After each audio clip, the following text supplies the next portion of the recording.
Андрей Львович, расскажите о результатах деятельности Министерства юстиции за 2023 год.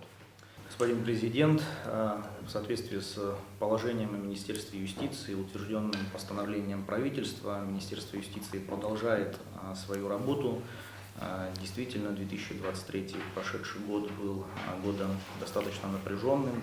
Основные силы прошедшего года были сконцентрированы в первую очередь на систематизацию системных преобразований и попытки собрать комплексно все наработки для того, чтобы наступивший 2024 год был, или попытаться сделать так, чтобы был показательным.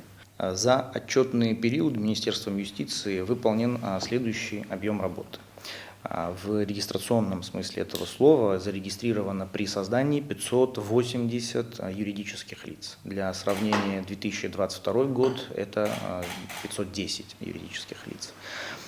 Также в единый госреестр индивидуальных предпринимателей было внесено 1291 физическое лицо, в то время как на 2022 год цифра была примерно такая же – 1251 человек. Внесены записи в единый госреестр об индивидуальных предпринимателей о прекращении деятельности 33 человека, ну и об изменении 17 человек. Зарегистрировано 2 средства массовой информации, из них 1 интернет-сайт и 1 журнал, а также выданы лицензии, 3 лицензии на вещание. Сертификационная комиссия Министерства юстиции, было ею принято решение о признании благотворительного статуса за 8 организациями. Также в реестр адвокатов было внесено 2 человека, в то время как на 2022 год в этот реестр было внесено 13 человек. Ключевым направлением центрального аппарата Министерства юстиции, конечно же, является экспертиза нормативно-правовых актов. В 2023 году осуществлена юридическая экспертиза 489 проектов. Для сравнения, в 2022 году это 455 проектов. Также выдано 212 заключений о сдаче экзамена на знание основных положений Конституции для претендентов на гражданство Республики Абхазия. Проставлено штампов гражданин Республики Абхазия 1151, в то время как на 2022 год это 1373 штампа. Выдано 710 справок об отсутствии или наличии в частной собственности жилья, приобретенного ранее из Государственного реестра жилищного фонда, а также легализовано 2229 документов иностранных, в то время как в 2022 году 2083 документа. Поступило 530 международных запросов по вопросам оказания правовой помощи, и на все эти запросы были даны ответы в соответствии с текущим регламентом. Отдельным направлением, как вам известно, является оцифровка записи актов гражданского состояния Министерства юстиции. Я вам докладывал о том, что общее количество по описи записи актов гражданского состояния составляет 850 тысяч. Мы говорили о том, что это очень серьезный объем, требующий специального внимания. Для того, чтобы эта работа не стояла на месте, мы попытались имеющимися силами взяться за эту работу.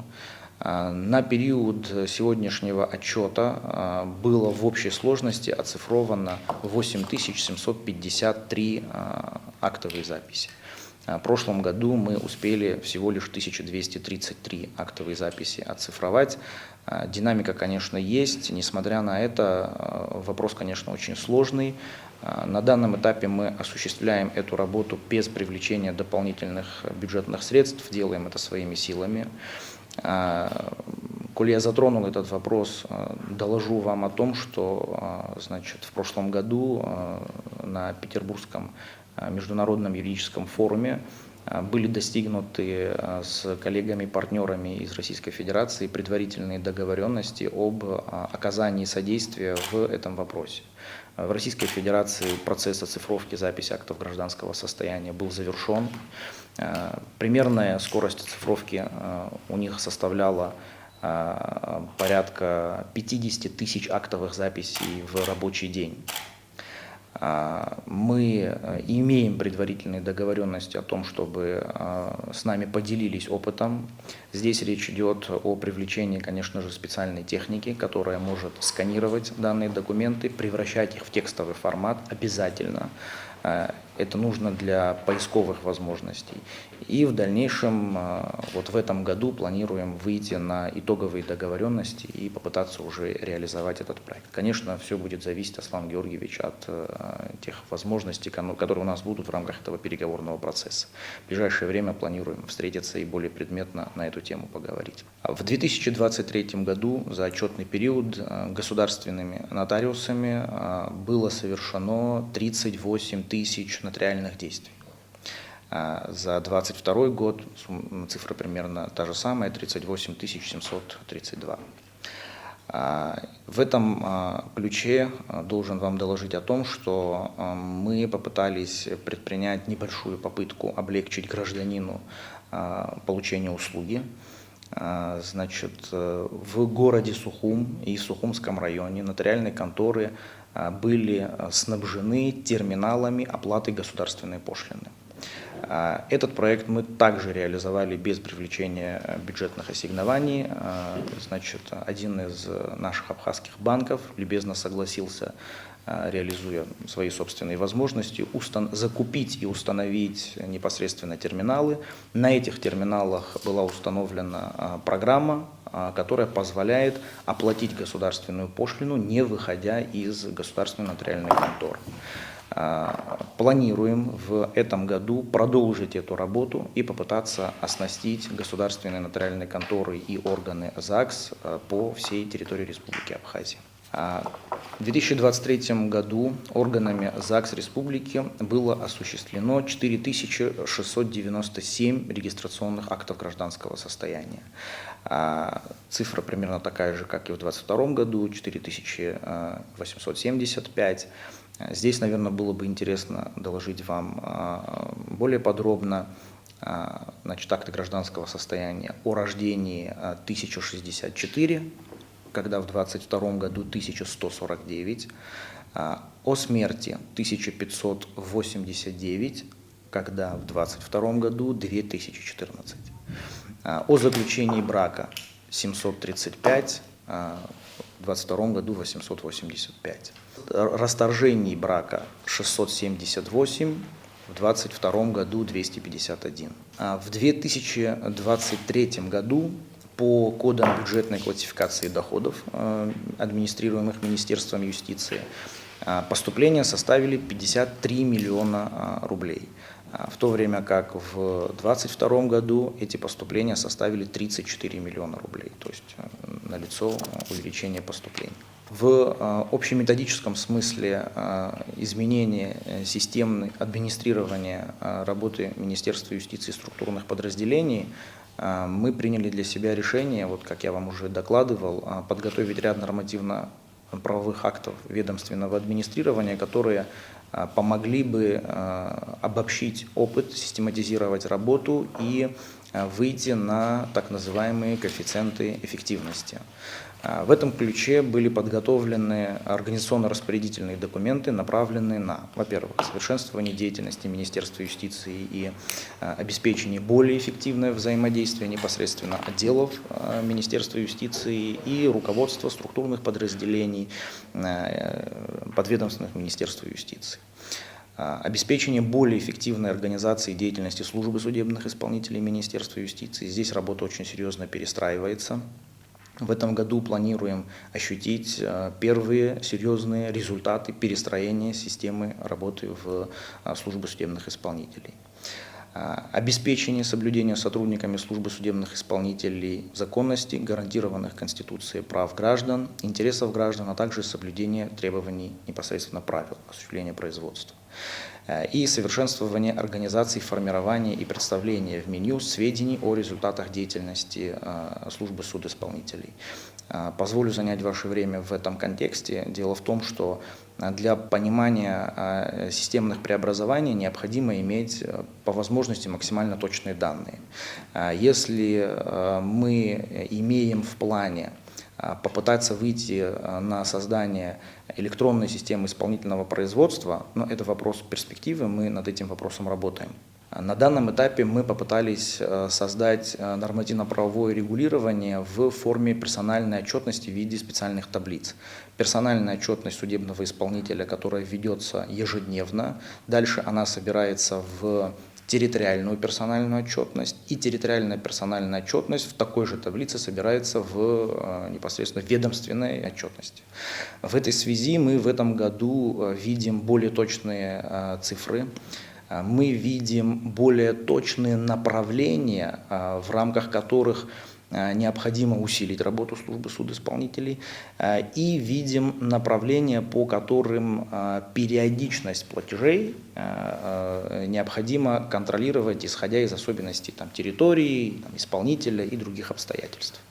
В этом ключе, еще раз говорю о том, что планируем увидеть результаты в этом 2024 году. Обязательно представим вам эту таблицу с точными данными. Сотрудники Министерства юстиции совместно с абхазскими дипломатами проходили курсы повышения квалификации в дипломатической академии. Сотрудники Минюста завершили образовательную программу по повышению курсов, провайдером которого выступил Северокавказский государственный университет, направление гражданская служба, правовые основы, профессиональные компетенции.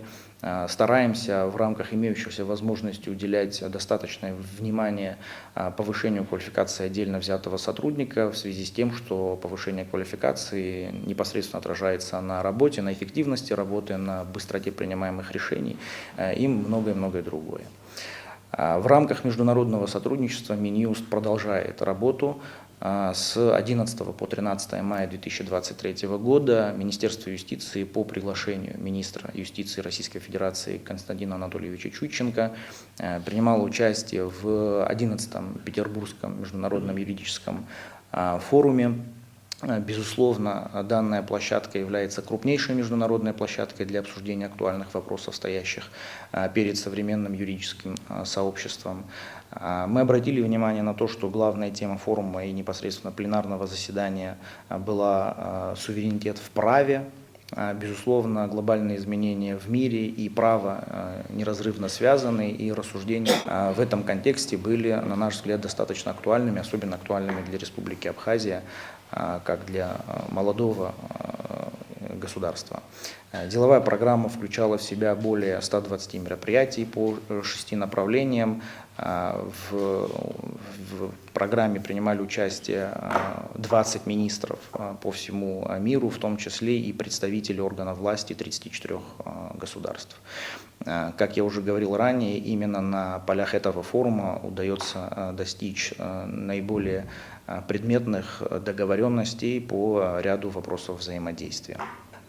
Также 17 октября 2023 года замминистра принимал участие в заседании рабочей группы по вопросам реализации программы формирования общего социального и экономического пространства между Абхазией и Российской Федерацией на основе гармонизации законодательства. Своевременно и в полном объеме, господин президент, исполнены международные обязательства Министерства юстиции Республики Абхазия в рамках подписанных соглашений. Здесь речь идет о меморандуме между Минюстом России и Минюстом Абхазии о сотрудничестве в области гармонизации правового регулирования некоммерческих организаций и иностранных агентов и план-график гармонизации правового регулирования в данной сфере. Наши международные обязательства выполнены, все подготовлено в рамках установленного плана графика. Сотрудничество было основано на необходимости получения опыта Российской Федерации в этой области. Наши партнеры любезно поделились с нами этим опытом, и мы отразили это в тех проектах, которые были направлены вам на согласование. С вашего позволения, отдельно хочу проговорить о направлении деятельности службы судебных исполнителей Министерства юстиции. За отчетный период 2023 года общая сумма фактического взыскания составила 202 миллиона 648 тысяч рублей, а также сумма оконченных и прекращенных исполнительных производств по иным основаниям составила 80 миллионов 939 тысяч рублей. Хочу обратить ваше внимание на годовые показатели предыдущие. 2017 год общая сумма взыскания составила 6 миллионов 300, 2018 год 38 миллионов рублей, 2019 год 34 миллиона рублей и 2020 год 29 миллионов рублей, 2021 год 51 миллион рублей, 2022 год 218 миллионов рублей. 2023 год сумма, как я уже сказал, 202 миллиона рублей.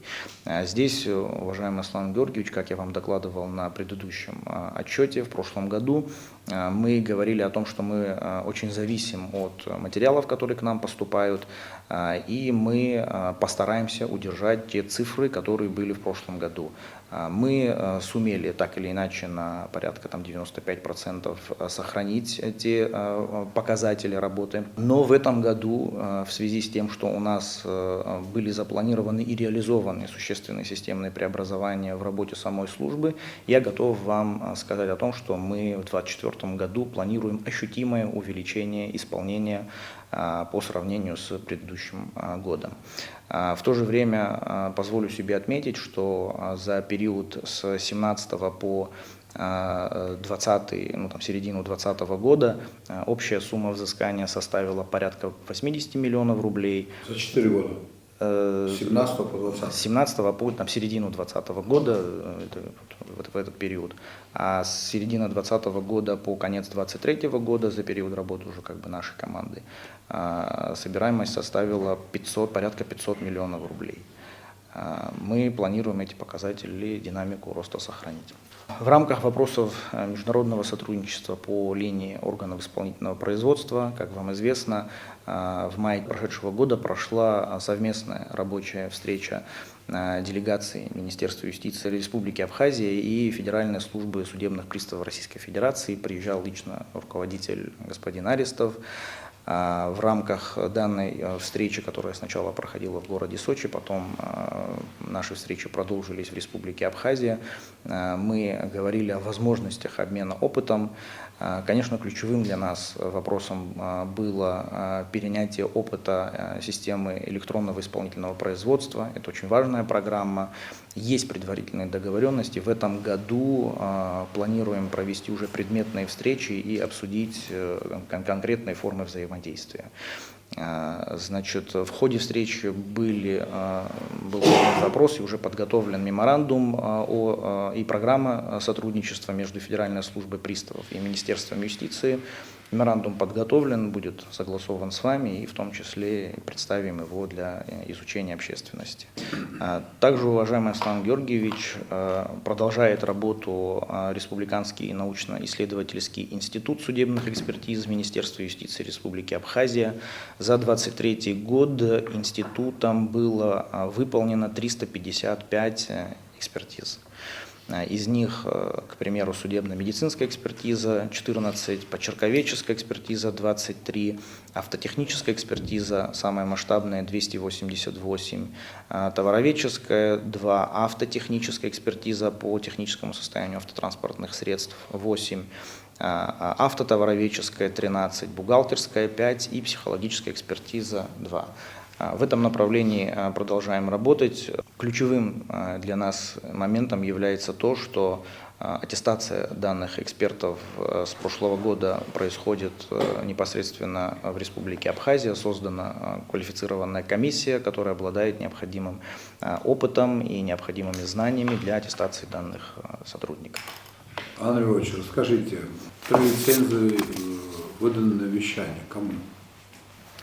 Лицензии на вещание выдаются организациям, которые обращаются в Министерство юстиции в целях сначала регистрации в качестве средства массовой информации и планируют вещание на радиочастотах в радиоэфире. Это радиовещание? Да. Об этом речь идет? Да, мы проводим согласование с уполномоченным органом, получаем соответствующие разрешения и после этого выдаем непосредственно регистрирующий документ. Понятно. И эти обратившиеся уже функционируют? Затрудняюсь ответить, документы выданы, а там дальше. А надо бы посмотреть, работают они или нет, если работают, то как? Носителем каких традиций они являются? Так точно. Теперь, что касается регистрации юридических лиц и индивидуальных предпринимателей. Мы в прошлом году с вами говорили о том, что нам необходимо этот процесс по максимуму упростить и сделать его удобным для тех, кто хочет заниматься у нас здесь предпринимательской деятельностью. Так ли обстоят дела? Как с этим? Что у нас изменилось? На данном этапе, не в прошлом, а в позапрошлом году, мы реализовали проект по оцифровке данных Единого госреестра индивидуальных предпринимателей и данных Единого госреестра юридических лиц. Для нас это является очень серьезной платформой, основой для предоставления возможности более комфортного, упрощенного процесса регистрации как юридического лица, так и индивидуального предпринимателя. В том числе нами была предпринята попытка, в тестовом режиме мы запустили на сайте Министерства юстиции раздел, в котором гражданин может через этот раздел подать документы на регистрацию индивидуального предпринимателя. Разумеется, мы предполагали, что это будет удобно, это будет комфортно. Но столкнулись, Аслан Георгиевич, с проблемами компетентностного характера. Такого рода программы должны быть, достаточным образом защищены, эти программы должны качественно работать. И когда у нас в тестовом режиме пошли обращения, мы поняли, что программа, созданная нашими силами, еще раз подчеркиваю, без привлечения дополнительных бюджетных средств, программа дала определенные сбои, и мы побоялись за потерю персональных данных и на данном этапе приостановили этот процесс. Именно в этой связи мы считаем важным реализацию процесса цифровки записи актов гражданского состояния. Когда у нас будут первичные данные, нам будет легче завести единую систему, которая поможет комфортно и удобно гражданину открыть индивидуальное предприятие. Если говорить о более комфортных условиях открытия регистрации юридического лица, здесь, Аслан Георгиевич, ситуация чуть сложнее, потому что законодательство о регистрации юридических лиц, оно более сложное, необходимо подготовить, например, устав организации, который должен отвечать требованиям закона. В этой связи, конечно, наиболее оптимальным является внедрение технологии так называемого электронного устава, когда гражданин может зайти на Министерство юстиции и, отвечая там на определенные вопросы, в конечном итоге компьютер сам ему формирует итоговый документ, который будет называться устав. Данная программа является очень сложной по созданию и сложной по внедрению непосредственно на сайт Министерства юстиции. Мы в этом направлении вели ряд переговоров. Есть компании, IT-компании, которые готовы предоставить возможность такой программы, в дальнейшем, конечно, эту программу необходимо обслуживать. Но мы испытываем в этом плане пока определенные страхи, потому что все эти компании, они не наши, не национальные, а все эти предложения зарубежные. Нам известно в рамках Госкомитета по связям и массовым коммуникациям ведутся разработки создания единой системы электронного документооборота, и мы предполагаем, что когда вот эта закрытая локальная система будет готова, мы вот эту программу уже сможем внедрить туда. Возросло количество индивидуальных предпринимателей и юридических лиц по сравнению с 2022 годом, так? Да. На сколько процентов? Количество зарегистрированных юридических лиц в 2023 году 580, в 2022 году 510. А количество индивидуальных предпринимателей зарегистрировано в 2023 году 1291, в 2022 году 1251. Понятно. Значит, есть там значительный рост по юрлицам, около 16%. Это хорошая цифра. Хорошо. Благодарю за работу.